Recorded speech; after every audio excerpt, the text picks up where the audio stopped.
Kontua da, hemen gauden guztiok, gehi hor kanpoan euskeraz mintzo direnak eta euskaltzale direnak, komunitate bat osatzen dugula berreskurapen prozesuan dagoen hizkuntza bat partekatu nahi dugulako. Baina ez da hizkuntza bakarrik partekatzen duguna. Partekatzen ditugu baita ere, iritzi, baieztapen eta bizipen batzuk, oinarrizko batzuk nahi bada. Horiei izaten diogu diskurtsoa, partekatzen ditugu oinarrizko balio horiei. Diskurtsoak balio digu talde izateko, komunitate izateko, gu izaten laguntzen digu, gu osatzen laguntzen digu nahi bada. Komunitate honen desira da gero eta ugariagoa izatea, gu hau gero eta handiagoa egitea. Herritar gehiago nahi ditugu gure komunitatean, euskaltzale gehiago nahi ditugu gurean. Hizkuntza bizi berritzeko moduetako bat gehiago izatea baita. Euskaltzale gehiagorekin egin nahi dugu herria eta herria egin bizikidetza eta kohesioa jendartean bizi dadin. Herria egiten dugu pertsonez osatuta, euskaltzaletu nahi ditugu pertsona desberdinez osatuta. Euskaltzaletzeak esan nahi du konpromiso bat hartzea norbere buruarekin lehenik, baina batez ere jendartean aldaketa bat eta berrantolaketa bat erdiesteko helburuarekin. Hori da nahi duguna. Jendartea berrantolatu berdintasunetik eta berdintasuna helburu, baita ere hizkuntzaren aldetik, batez ere hizkuntzaren aldetik. Euskaltzaletasunetik abiatuta, euskaltzaletasuna gure zentroa, hortik nahi dugu eragin berdintasunerantz, modu demokratiko eta inklusiboan. Pertsona gehiago egin nahi ditugu gure komunitateko kide, eta horrek dakar partekatzen ditzugun bizipenak eta iritzeak alegia, diskurtsoa, pertsona gehiagorengan iristea. Izango da euskaltzaleak, besterik gabe elebidunak, ala gure ondoan bizi diren erdetako elabakerrak. Gure inguruan daude eta anitzak dira eta gurera ekarri nahi ditugu. Zeren pertsona, gorputz eta buru gehiagotara iritsi nahi badugu, asmatu beharko dugu diskurtso egokiak arilkatzen, ahalik eta agite desberdinetako pertsonak erakartzeko, ideologia, genero, klase, arraza edo nazionalitate. Guztietara iritsi nahi dugu, guztiak egin nahi ditugu komunitateko kide. Zeren, egin ahal izango da hizkuntzaren berreskurapena beste baliabide batzuk lagunduta. Izango ditugu hizkuntza politikak gure alde, izango ditugu botere harremanak gure alde, izango ditugu indarko relazioak gure alde, eta hobe horrelakorik izateko gai izaten garen, baina ez dugu berreskurapenik izango hiztuni gabe, pertsonari gabe. Pertsona horiek gure osokoak komunitatera ekartzeko baliatu behar ditugu diskurtsoak. Euskalgintza izenaren jabe denetik, diskurtso eta estrategia desberdinak jorratu ditu, batzuetan bale, besteetan kale. Emaitza denetarikoak ezagutu ditugu diskurtso desberdinekin, ez da orain garaia horietzen argi ilunak aztertzeko. Lan ikaragarria egin du herri honetan mota guztietako euskalgintzak, gauden lekura iritsi ahal izateko, naiz eta komunitate honi gustatuko litzaioken berreskurapen prozesu aurrerago batean egon izan bagina. Baina egoera daukaguna da eta garaiko tresna eta jendartearekin heldu behar diogu lanari. Ezagutu ditugu lubakietako diskurtsoak, ezagutu ditugu lurrin sarmangarrien diskurtsoak eta beste zenbait. Gaur egun, 2018ko urtarrila honetan, euskal jendartean gehiengo eta euskalgintza osoa zubigintzan oinarritutako diskurtsoa bultzatzen dihardugu.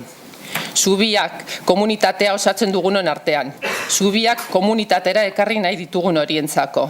Badago sareak egituratzea zubirik egin gabe. Zubigintzak dakar besteak beste, eremu berrietara gerturatzeko diskurtso zaharren berrikuspena. Zubiaren erdian eremu berrietara diskurtso berritzaileekin joan beharra izatea. Eta ez bakarrik 21. mende honen hasieran nolako ibilbidea dugun ikusita, euskaltzaleen komunitateari zubiak eraikitzea, sareak jostea, jendartea kohesionatzea egokitzen zaiolako. Baizik eta baita ere, jendartea aldatzen doalako, inguru aldatzen doalako, eta batez ere erakutsi delako jendarte berdintzale kohesionatu eta euskaldunago batean bizi nahi badugu hori baita komunitate honen aldarrikapena, gure helburua erdiasteko gaur egun modurik egokiena dela. Egunon, Andreok, jaunok eta ongi etorri Euskaltzaleen topaguneak antolatutako 15. topaldira.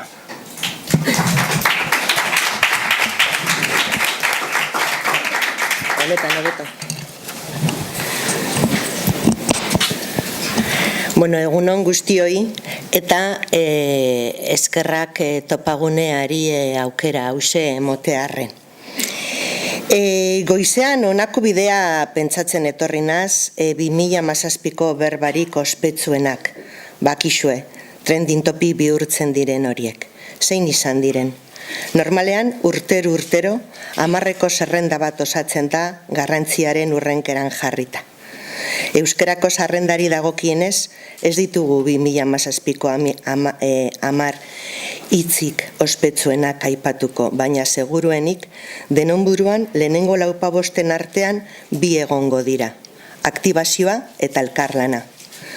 Orain dela ez horren beste, 2017ko azaroaren 24an, hain zuzen be, Euskaraldia egitasmoa aurkeztu genuen Bilbon Arestian esandako bi berba horien eildotik. Herritarrak aktibatzea da egitasmo horren zeretako bat. Euskara edozein gizarte esparruan haiz erabili daitekela erakusteko. Elkarlana da bestea, eta horren adierazgarri esan dezakegun, Euskal Herri osoko administrazioak eta gizarte eragile ugari batu direla, garela, ekimen hau aurrera ateratzeko. Topalde honen guraso diren euskaltzaleen topaguneak eta Eusko Jaurlaritzak jarri ziguten abiapuntua 2017ko maiatzean lasarte horian urtero antolatzen diren jardunaldietan. Arrez gero, toki herri administrazioak SS gizarte eragileak aktibazioa ekin diote eta Euskal Herriko bazter askotan lanean ari dira 2018ko erronka nagusia prestatzen. Korrikako mezu batean esan zan legez, ekitea da kontua, ekimenak arrakasta izango badu. Eta hildu horretan guztion aleginez, seguro nago, sail honen antolatzaileak goiburuan jarritako berba bat euskaltzaletu, alegia gure gizartearen zati gero handiagoan batentzan gogoko berba bilakatzea lortuko dugula 2018 honetan. Eskerrik asko.